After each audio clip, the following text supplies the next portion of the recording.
de los más emotivos del Señor Jesucristo, ¿verdad? Dice, lo vamos a leer, dice que Él, abriendo su boca, enseñaba.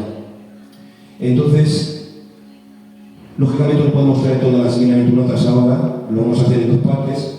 Primeramente tocaremos hoy las que nos dé tiempo, simplemente creo que tres o cuatro bienaventuranzas, y el próximo lunes, o cuando Dios quiera, continuaremos estudiando las bienaventuranzas que son tan importantes para que tengan el contenido de la palabra de Dios.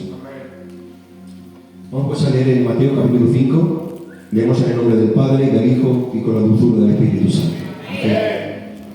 Viendo la multitud, subió al monte, y sentándose, vinieron a él sus discípulos, y abriendo su boca, les enseñaba, diciendo: bienaventurados los pobres en espíritu, porque de ellos es el reino de los cielos.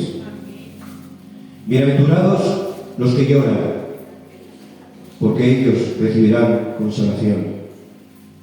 Bienaventurados los mansos, porque ellos recibirán la tierra por heredad. Bienaventurados los que tienen hambre y sed de justicia, porque ellos serán saciados. Amén. Vamos a explicar, a ministrar, a trabajar con estas cuatro bienaventuranzas, estas cuatro primeras bienaventuranzas. Vamos a intentar explicar texto a texto. Espero, por favor, como siempre les pido yo, máximo atención para luego los exámenes, ¿verdad? Que nadie se pierda, porque es muy importante, ¿verdad?, que entendamos la palabra del Señor. Dice el primer texto: viendo la multitud, el Señor Jesucristo subió al monte. Por eso se le llama este discurso, hermanos, atención, sermón del monte, ¿verdad? Porque Jesús subió al monte para dar este discurso. Amén. Y dice, fijaos bien que aunque había multitud, quien viene a él son sus discípulos. Dice, y sentándose, vinieron a él sus discípulos, y abriendo su boca, les enseñaba. Y tenemos que entender, por lo tanto, que este sermón, este discurso tan solemne, tan maravilloso, primeramente va, diríamos, dirigido a sus discípulos. ¿Amén? Aunque la multitud estaba allá y también podía escuchar, pero va dirigido primeramente a sus discípulos. Y nosotros tenemos que entender que primeramente, antes que ser padres, antes que ser madres, antes que ser hijos, antes que ser suegros, antes que ser yernos, antes que ser pastores, antes que ser predicadores, antes que ser músicos o de coro, etc., primeramente somos ¿qué? Discípulos del Señor Jesucristo. Discípulos. Por lo tanto, este sermón nace del corazón del Señor Jesucristo para ti y para mí. Que bendito sea su nombre. Amén. Tenemos que entender que vamos a estar viendo mucho, se repite, creo que son 8 veces la palabra bienaventurada. ¿Cómo se repite esta palabra bienaventurada? Es la palabra griega makarios, que viene a significar, aunque no viene una palabra en castellano que la pueda definir en una sola palabra, más o menos viene a significar inmensamente dichoso, o supremamente feliz, supremamente dichoso, supremamente feliz, o inmensamente, o más que dichoso, ¿no? Es lo que, y no está hablando de un gozo, diríamos, temporal, como muchas veces tenemos, sino está hablando de un estado profundo, que está en el alma. Es un gozo, diríamos, constante, que no se mueve, que está ahí, hermanos. Y diríamos, hermano, que los del mundo quieren de alguna manera ser dichosos, quieren también ser felices, ¿verdad? Pero están haciendo de la manera oportuna. Aquí las bienaventuranzas sí que van a poner en contraste, diríamos, la perspectiva de Dios, de quién es dichoso, y la perspectiva del mundo, de qué es dichoso, qué es ser feliz. ¿Ven? Si usted lee las bienaventuranzas, ¿verdad?, a nosotros nos llenan de un carácter de decir: yo quiero ser así, ¿sí o no? Sí o no, porque somos suyos. Pero los del mundo, las bienaventuranzas no las ven atractivas para nada. Bienaventurados los pobres en espíritu, o bienaventurados los que lloran. ¿Qué atractivo puede tener eso en el mundo? Ellos, hermanas, tienen sus propias bienaventuranzas. Bienaventurados los que tienen dinero, o bienaventurados los famosos, bienaventurados los ricos, los sanos, o en ese mundo tan superficial, bienaventurados los atractivos, las mujeres bellas. Sí, eso es el concepto del mundo, pero todo eso queda muy lejos, ¿verdad?, de lo que para Dios es ser dichoso y ser feliz. Y eso es lo que nos importa en la iglesia de hoy. la opinión de nuestro Señor Jesucristo. Y la primera bienaventuranza, ¿verdad?, es: bienaventurados los pobres en espíritu, porque de ellos es el reino de los cielos. Ahora bien, esta bienaventuranza, esta escritura, va a ser para que ustedes reflexionen mucho y para que ustedes, ¿verdad?, aprendan lo que es la palabra del Señor, aprendamos todos juntos. ¿Qué significa eso? Bienaventurados los pobres en espíritu. Ahora bien, eso no significa, ¿verdad?, que aquellos que son indigentes, en el mundo hay mucha pobreza, ¿verdad? En el mundo hay mucha pobreza, por desgracia, mucha indigencia. Jesús no está diciendo que los pobres, ¿verdad?, en el sentido material son bienaventurados. No está diciendo eso. No está diciendo que las personas que no tienen recursos, que no tienen economía, que igual están, como decía, indigentes en una calle, son bienaventurados. No está diciendo eso, Señor Jesucristo. Estamos aquí. No está diciendo eso. Dice: bienaventurados los pobres en espíritu, en la dimensión espiritual. Atención, hermanos, que tampoco dice bienaventurados los pobres de espíritu, no de espíritu, sino en espíritu. Antes de que leía, recuerdo que cuando era niño, como leían así, leían mal y leían pobres de espíritu, pensaban que estas personas que son, diríamos, un poco lentas, que son, diríamos, un poco atraídas, distraídas, que diríamos que no están en su plenitud cabal, diríamos mental, decían que esos que eran los bienaventurados que decía Jesucristo. Pero no dice pobres de espíritu, sino en espíritu, en la dimensión del espíritu. Es decir, está hablando aquí en la Biblia muchas veces, cuando ustedes lean espíritu, ¿verdad?, es sinónimo de carácter. Ustedes recuerdan el pasaje cuando dice la Biblia, dice: porque Él no nos ha dado espíritu de cobardía, ¿verdad? Está diciendo, hablando de un carácter, no nos ha dado un carácter de cobardía, al contrario. Entonces, el Señor Jesucristo está hablando de un carácter, de un hombre, de una mujer que ha reconocido su propio estado espiritual. ¿Y cuál es ese estado? Es aquel que se sabe que está en bancarrota espiritual, que no tiene nada que presentar delante de Dios, que no tiene ningún recurso que puede presentar delante de Dios, que no tiene ningún don, que no tiene nada bueno que presentar delante de Dios, que simplemente es un mendigo, una mendiga que extiende su mano y solo puede decir: Dios mío, ten misericordia de mí, que soy pecador. Estamos aquí. Y este carácter, quiero que entienda la iglesia de John, era muy distinto al carácter de la época. Dios Juan que había allí, el carácter, ¿verdad?, de los religiosos eran: nosotros somos hijos de Abraham, ¿verdad? Nosotros oramos, nosotros diezmamos, nosotros ayunamos, Si hubiera habido culto en aquel momento, decía: yo voy al culto. Hubieran dicho, ¿entienden, hermanos? Pero nosotros hemos comprendido que el pecado nos ha dejado en bancarrota al ser humano. Que la Biblia dice que no hay justo ni uno, que todos se desviaron, que no hay nadie bueno, dice la palabra de Dios. Por lo tanto, ¿cuál es la actitud que tiene que tener la iglesia de Dios? El espíritu contristo, hermana. El espíritu contristo dice: no despreciará al Señor. Amén. Dice la palabra del Señor constantemente, y sobre todo nos sabemos, que Dios mira de lejos a los soberbios, señores, pero da gracia a los humildes. Amén. Esta es, ¿verdad?, la actitud, ¿verdad? Son actitudes cristianas de los que han nacido de nuevo. Son los salvos del reino de Dios. Son así, tienen este carácter. Después fijaos bien, hermanos, que dice: porque de ellos es el reino de los cielos. Es decir, es de su propiedad. El cielo se convierte en su propiedad. Entonces la bienaventuranza, entiendan bien, no se refiere tanto a la miseria, es decir, a la pobreza en sí misma espiritual, sino en el reconocer esa pobreza. ¿Se está entendiendo? En reconocer esa condición. Porque cuando se reconoce, tío Antonio, cuando se reconoce esa condición, es lo que se recibe a cambio. ¿Qué se recibe? La heredad, el reino de los cielos. Estamos aquí. Entonces, me refiero que esta es una bienaventuranza que todos podemos abrazar, todos que estamos aquí, la podemos abrazar, todos. Porque no dice el Señor Jesucristo: bienaventurados los que oran mucho, porque no todos seremos bienaventurados. O bienaventurados los que ayunan mucho. Por desgracia, no todos podemos ser bienaventurados. O bienaventurados los que se sacrifican mucho por los demás. No todos podríamos ser bienaventurados, por lo menos en esta. Pero dice: bienaventurados los pobres en espíritu.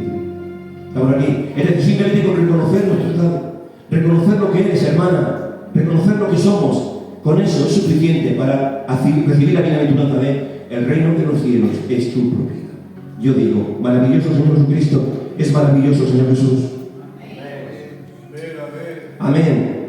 Segunda bienaventuranza, dice, bienaventurados los que lloran, porque ellos recibirán consolación. Amén. Es un pasaje, diríamos una bienaventuranza, que habla mucho, ¿verdad?, a nuestros corazones. Es, diríamos, una de las bienaventuranzas más sentimentales que de alguna manera llegan al corazón, ¿verdad? Porque ¿quién no ha llorado alguna vez, hermanos? ¿Verdad? ¿Quién no ha llorado alguna vez? Yo creo que todos que estamos aquí, ¿verdad?, por desgracia, hemos llorado muchas veces. Pero la pregunta es, a ver, usted tiene que preguntarse, si Jesús está diciendo que todos los que lloran son bienaventurados, ¿eso es lo que está diciendo? Eso es lo que tiene que preguntarse usted. ¿Eso es lo que está diciendo el Señor Cristo? A ver, puedo hacer la pregunta más directa. ¿Dios se compadece de todas las lágrimas que vierte su pueblo? ¿Vienen a Él todas las lágrimas que se derraman? ¿Dios las recibe? Os voy a aceptar un pasaje que vais a ver cómo muchas veces estamos equivocados al leer la palabra del Señor, sobre todo de la bienaventuranza. Os pongo en contexto. Moisés había enviado a los espías a espiar la tierra para entrar a la tierra prometida. ¿Verdad? Saben que fueron 12 y al regresar, solo 2 hablaron bien de la tierra prometida. Pero los demás, ¿qué hicieron? Hablaron muy mal. Entonces esa información, ¿verdad?, causó mucha tristeza al pueblo. Fijaos bien. Dice textualmente la palabra del Señor. Y hablaron mal entre los hijos de Israel de la tierra que habían reconocido, diciendo, la tierra por donde pasamos para reconocerla es tierra que traga a sus moradores. Y todo el pueblo que vimos en medio de ella son hombres de gran estatura. Atención. Entonces toda la congregación gritó y dio voces. Atención. Y el pueblo lloró aquella noche. Continúa. Y se quejaron contra Moisés y contra Aarón todos los hijos de Israel, y les dio toda la multitud. Decían, ojalá muriéramos en la tierra de Egipto, o en este desierto, ojalá muriéramos. Estamos aquí, dice, ¿por qué nos trae Jehová a esta tierra para caer a espada y que nuestras mujeres y nuestros niños sean por presa? ¿No nos sería mejor volvernos a Egipto? Atención al Señor ahora. Responde el Señor a Moisés. Jehová dijo a Moisés, ¿hasta cuándo me ha de irritar este pueblo? ¿Hasta cuándo no me creerán con todas las señales que he hecho en medio de ellos? ¡Ay, Dios mío de mi vida! ¿Se dan cuenta, hermanos, que esas lágrimas no son recibidas por Dios? ¿Por qué? Hermana, ¿por qué? Porque estas lágrimas nacen de la pura incredulidad. Nacen de la rebelión, de la terquedad. Habían visto los milagros, hermanos, por doquier en Egipto. Habían visto los milagros, pero ahora no creían a Dios que los iba a introducir en la tierra prometida. Decían, mejor sería morir. Y lloraron. Entonces, estas lágrimas, ¿verdad?, no buscaban el consuelo de Dios. Al contrario, estas lágrimas insultaban a Dios. Cada una de las lágrimas que se virtieron en esa noche que lloraron el pueblo de Israel, cada una, hermana, le decía a Dios, eres un mentiroso. ¿Se está entendiendo? Estaban diciendo que no iba a cumplir lo que él había prometido, por eso lloraban y lloraban. Y hay lágrimas así en el mundo. Lágrimas que nacen de la incredulidad, lágrimas que nacen de la amargura. Este es el problema, hermanos. En el mundo, ¿verdad? Hay personas que también, hay lágrimas que nacen del egoísmo, ¿verdad? Mira, hay mujeres, por ejemplo, en el mundo que lloran porque no han salido de su universo, no han llegado a ese estatus y se ponen a llorar, y lloran. O está el actor que llora porque no consiguió el papel que se había entrenado durante muchos años, no le han dado el papel, se le han dado otro, y se ha puesto a llorar con el corazón roto, ha caído en depresión. Yo digo, ¿son bienaventurados estos hombres? ¿Son bienaventurados estas mujeres? Vamos aquí. Atento, hermanos, aquí. ¿Son bienaventurados, verdad que no? Entonces, usted tiene que entender, hermanos, que aunque el Señor, tenemos un Dios compasivo, tenemos un Dios maravilloso, que se compadece de las lágrimas de todos sus hijos, ¿verdad? O sea, hay una pérdida, hay una excepción, ¿verdad? Dios está para abrazarnos, hermanas, Dios está ahí para consolarte. Pero quiero que entienda, por favor, cuando lo lea la Escritura, que cuando en este contexto se está refiriendo el Señor Jesucristo, cuando dice los que lloran, se está refiriendo, ¿verdad?, aquellos que están reconociendo su estado de pobreza espiritual, porque todas las bienaventuranzas están unidas, es una escalera, la una con la otra. Esa gente se reconoce pobre, que reconoce su condición, que reconoce su estado, que es un pecador, y llora delante de Dios porque su situación es miserable. Aquí Jesús está refiriendo a las lágrimas de las personas que lloran porque se sienten pecadores y quieren que eso cambie, anhelan una justicia mayor que la que tienen. Se está refiriendo el Señor Jesucristo a estas personas. Dice la palabra del Señor. Un ejemplo de las lágrimas que son las que produce Dios. Mirad, ese texto es muy bonito. Corintios 7:10 dice: porque la tristeza que es según Dios produce arrepentimiento para salvación, pero la tristeza del mundo produce muerte. ¿Estamos aquí?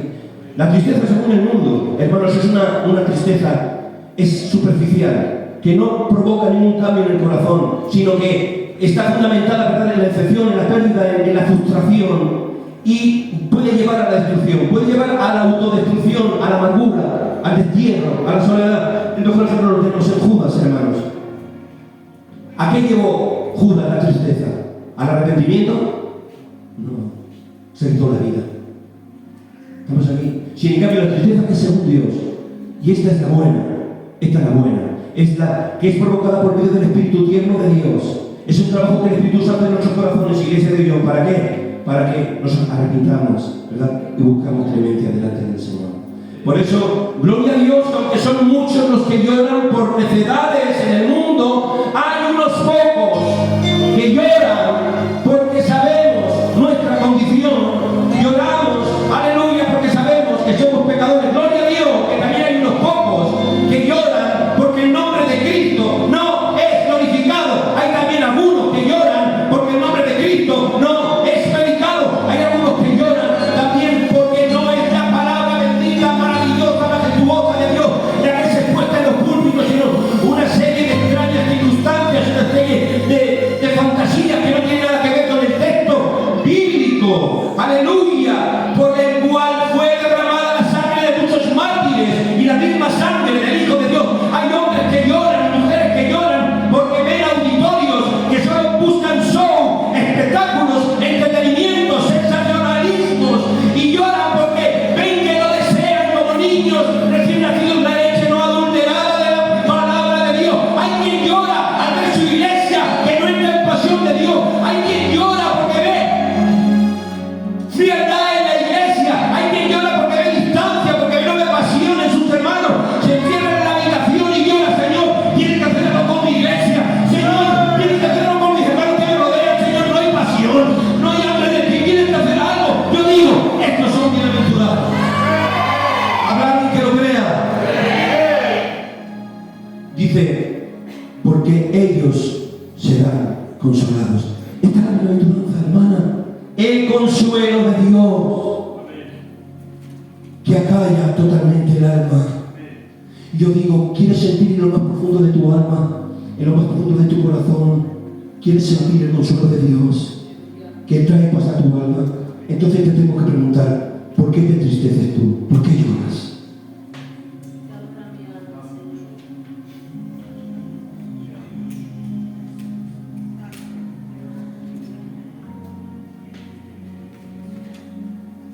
Te adoramos a ti, Señor Jesucristo.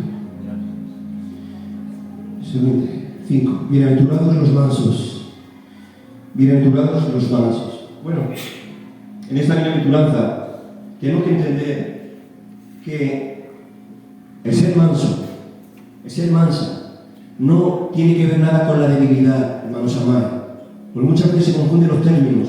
Si es alguien manso, se le confunde con débil. Estamos aquí. En el mundo, por ejemplo, hay un concepto, Ángel, hay un concepto en el mundo que si alguien no se defiende cuando se mete con energía, si no se defiende, ¿verdad?, con valor, es como que es débil. ¿Sí o no? Es como que tiene flojera. Vamos aquí. Sí, te estoy diciendo que no vale para nada. Vamos aquí. Ese es el concepto de perder que está ahí, que es real.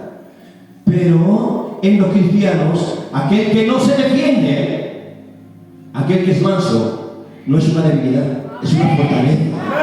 Es una fortaleza que el Espíritu Santo provoca en el corazón de los hermanos, de las hermanas. ¿Verdad? Mirad, hermanos, es como que ve... Yo no entiendo de caballos. Pero imagínense, yo he visto muchas veces en fotos caballos inmensos, muy fuertes, caballos vigorosos, caballos que están trotando, caballos que son preciosos, ¿verdad? Y son animales impetuosos, maravillosos. Y usted lo ve en el campo trotando, ¿no? Y usted le dice al dueño, oye, ¿es manso? No, usted no le quiere decir, ¿es débil? No, sino es manso. ¿Por qué? Porque usted le quiere preguntar, a ver, si yo me montara en el caballo, ¿me obedece? ¿Lo voy a poder guiar? ¿Lo voy a poder llevar? ¿O va a hacer lo que el caballo quiere y me va a tirar al suelo? Esto es lo que estamos preguntando. Así, atención, la mansedumbre es un fruto del Espíritu. Y los mansos, las mansas, amén, son personas que así como el caballo está siendo dirigido por el jinete y va donde quiere el jinete, el caballo hace su voluntad, así estos hombres, estos cristianos están siendo controlados, están siendo guiados. ¿Por quién? Por el maravilloso Espíritu Santo. Entonces, cuando nosotros, ¿verdad?, somos quien tiene el control de nuestras vidas y no es el Espíritu Santo, cuando somos nosotros mismos, es entonces cuando perdemos el control, cuando, perdona mi hermano, nos desbocamos. ¿Estamos aquí? Y entonces, por ejemplo, reaccionamos ante cualquier circunstancia con agresividad. Hay una hermana que hace algo y enseguida, las uñas, no. Si en cambio el que es manso, la que es mansa, no saca las rodillas, no saca las uñas, saca las rodillas, se pone las rodillas, ¿sí o no? Entonces, cuando nosotros tenemos el control, ¿verdad?, viene la circunstancia que sale la ira, la agresividad, el enojo, sale el mal genio, el mal carácter, hermano, que sale, ¿verdad?, incluso cosas que nos podemos arrepentir luego. Decir, vaya, me arrepiento de haber dicho esto. ¿A cuánto le ha pasado? Me arrepiento de haber dicho esta palabra. No me tengo que decirla. Si en cambio el que es controlado por el Espíritu tierno de Dios, ¿verdad?, cuando recibe una circunstancia desagradable, sabe que puede hacer daño con sus palabras y amaría, sabe que puede hacer daño, pero esa persona se controla. Porque tiene dominio propio. ¿Por qué? Porque el Espíritu Santo va, ¿verdad?, controlando su vida. Y así como el caballo, ¿verdad?, va al paso del jinete, va haciendo lo que quiere el jinete, así hay cristianos y cristianas que van al paso que Jesús le marca. ¡Ay, Dios mío! ¡Que hacen la diferencia! Allá donde van, dejan un olor grato a la dulzura del Espíritu Santo de Dios. ¡Ay, yo quiero! ¿Ustedes han oído alguna vez ese perfume del Espíritu Santo? Maravilloso, tierno y maravilloso, dulce como la miel, su perfume. Dice, porque ellos recibirán la tierra por heredad. A ver, fijaos, hermanos, esto quiero que lo entiendan, ¿verdad? Quiero que la iglesia de Dios lo capture. Esto en esta expresión del Señor Jesucristo es muy fuerte. Es muy fuerte. Los mansos, dice que Antonio, recibirán la tierra por heredad. Los mansos. En aquel tiempo, sobre todo los religiosos, los fariseos y los celotes, los cristianos más los judíos más aférrimos, más apasionados, ¿qué es lo que creían? Ustedes lo saben. Que tenían que conseguir la tierra, ¿cómo? Luchando. Estamos aquí luchando y se mataban a Roma, los celotes siempre estaban con sangre. ¿Por qué? Porque pensaban que había que luchar para heredar la tierra. Si en cambio el Señor Jesucristo, ¿qué dice? Que son los mansos los que la heredan. Los que no hacen nada, los que no luchan. Estamos aquí. Y los del mundo también. Los del mundo tienen este concepto de decir, si no peleas por tus sueños, si no peleas y no luchas por lo que quieres, no vas a conseguir nada. Si el Señor Jesucristo tiene otra visión, tiene otra perspectiva. Ay, Dios mío. Está diciendo que los mansos simplemente no van a recibir una recompensa de un espacio terrenal. No, sino está diciendo, ¿verdad?, que son herederos por herencia de la plenitud del reino de Dios. El Señor Jesús está diciendo que los mansos, aquellos que tienen un corazón humilde, aquellos que tienen un espíritu paciente, aleluya, ellos son los que se encajan de forma perfecta en los valores, en los principios, en los ideales del reino de Dios. Son aquellos que saben confiar en Dios, son aquellos que saben guardar silencio. ¡Ay! Son aquellos, ¿verdad?, que buscan primeramente a Dios y su justicia, y no buscan la justicia por su propia mano. No, ellos saben callarse, saben guardar silencio, no se defienden, señores. Porque el Espíritu Santo ha sellado esas vidas.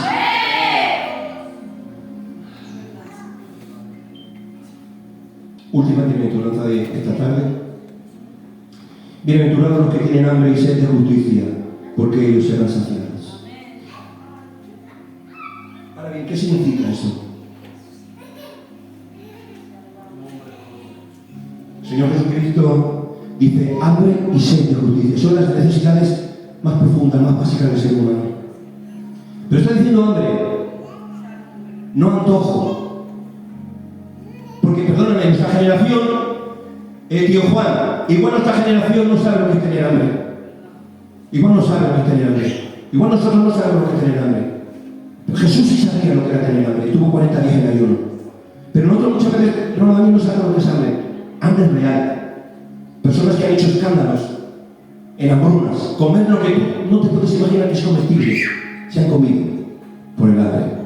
La palabra griega es esa hambre profunda, desesperada. ¡Ay, Dios mío! ¡Desesperada! Es la palabra. Hambre profunda, desesperación. Dice, ¿por qué? Por hambre de justicia. Ahora, ¿qué significa eso? Pues que de justicia. Es aquel que entonces tiene tanta hambre profunda por justicia que se vuelve un justiciero. Se vuelve una justiciera y va resolviendo casos por ahí de justicias. No, hermanos, ¿verdad que no? No significa eso. Ahora atención, hay aquí algunos que se confunden. Y para eso estoy aquí, para dar, diríamos, en el clavo justo. No tampoco se refiere al deseo profundo, desesperado de los pobres, de los marginados, de los despreciados, ¿verdad? De aquellos que no cuentan para nadie. Que ellos desean un mundo justo, desean un mundo justo, un mundo equitativo, un mundo igualitario. ¡No! Tampoco es eso. Jesús habla de una justicia mayor que la del hombre. Una justicia mayor es la justicia de Dios. Es aquel hombre, aquella mujer que está desesperado, desesperada por complacer.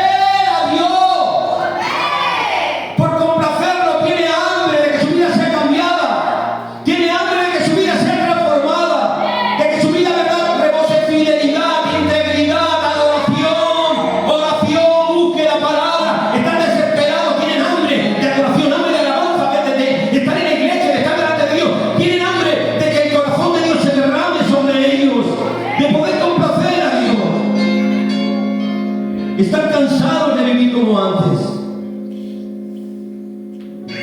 Es como el que no tiene hambre, hermanos, está apático. ¿Lo ves? Que el que no tiene hambre de Dios, el que no tiene hambre de las cosas de Dios, lo ves apático, lo ves indiferente, lo ves que no le importa nada, lo ves como una roca de hielo, como ¿qué te pasa? Como muertos vivientes. ¿Qué pasa? Que no hay hambre. Que no hay hambre. ¿Cómo vienen a la iglesia y gracias a Dios aquí? Espero que no ocurra. Y se enfadan por todo, o critican por todo. Es como aquel que va a un restaurante, hermanas, ¿vale? Viene a un restaurante y empieza a criticar el color de las mesas, empieza a criticar cómo visten los camareros, empieza a criticar todo y no comen. ¿Por qué? Porque en verdad no tienen hambre. Es un antojo que han tenido. Pero, como dice el refrán, para el hambre no hay pan duro.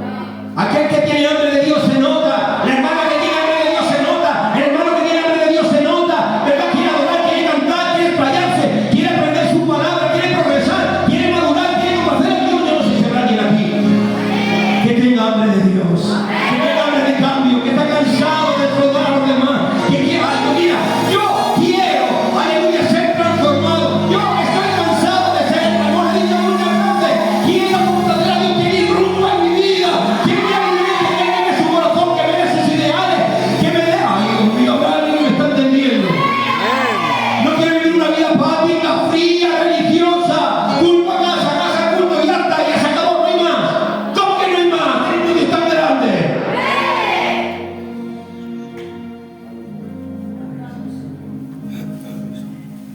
Aleluya. Voy a terminar, hermanos. Dice, porque ellos serán saciados. ¿Sabes lo que significa esto? Que los del mundo, que también tienen hambre y sed de muchas cosas, de reconocimiento, de dinero, de riqueza, de muchas cosas, no van a ser saciados nunca. Tienen hambre de diversión, de placeres, no van a ser saciados nunca. Atención, esto os voy a dejar solo con este texto. He subrayado aquí. Fijaos bien, hermanos. Dice, Proverbios 27. El Seol y el Abadón nunca se sacian. Así los ojos del hombre nunca están satisfechos. Dice también en Eclesiastés, todas las cosas son fatigosas más de lo que el hombre puede expresar. Nunca se sacia el ojo de ver, ni el oído de oír. Y todo el trabajo del hombre es para la boca, y con todo eso su deseo no se sacia. Dios mío de mi vida. No hay nada en el mundo, Ángel hermano, no hay nada en el mundo, ni nadie en el mundo que te pueda saciar. Nadie. Nadie, no lo vas a encontrar. Hermano Geray, no hay nada en el mundo. No hay nada en el mundo, no existe nadie que te pueda llenar, que te pueda saciar. Solo hay alguien, hermana, solo hay alguien, hermano, que te puede saciar. Su nombre, Jesús de Nazaret. Aleluya, por eso dile, ponte cada día delante de él y dile, Dios mío, que Dios eres tú. De madrugada te buscaré, mi alma quiere ser de ti, mi carne te verá como quiera, y árida, donde agua no me dile, dile, Dios mío, como el cielo brama, por las corrientes de las aguas. Así clama por ti, oh Dios, el alma mía, mi alma quiere ser de ti, no de un púlpito, no de un micro, no de reconocimiento, no de aplausos, de ti, de ti, de ti. Aleluya,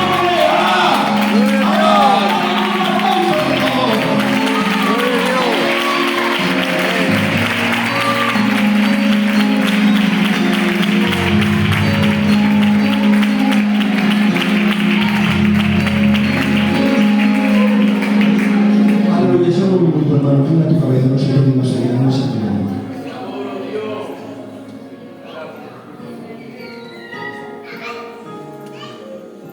Nuestra alma tiene sed de ti, Señor.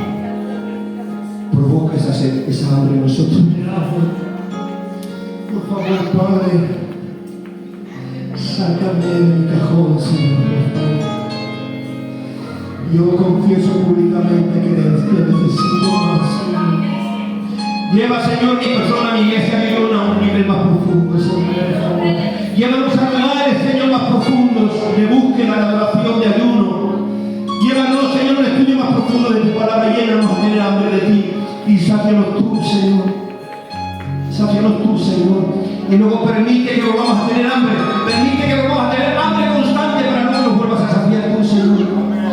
Y así vivir, Señor, con hambre de ti y siendo saciado por ti. En el nombre de Jesús.